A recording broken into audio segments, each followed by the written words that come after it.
Welcome to Man Does Tech, where I solve the problems you didn't even know you had. You begin by opening Solid Edge and creating a new simulation document.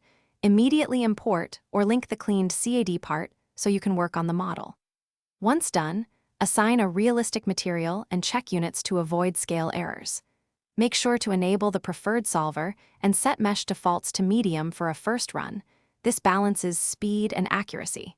You'll save time later by fixing geometry issues now rather than after meshing. Now you focus on mesh and boundary conditions because they control result fidelity. First, create contacts and joint definitions between parts so load transfer is accurate, bonded where welded, sliding where appropriate. Next, apply loads and supports. Specify exact force vectors, pressure areas, and fixtures to replicate real conditions.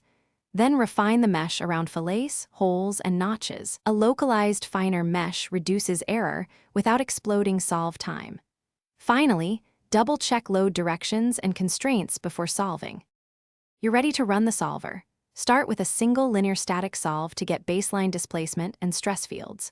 Once complete, inspect deformation and von Missy's hotspot locations and confirm they match expected load paths.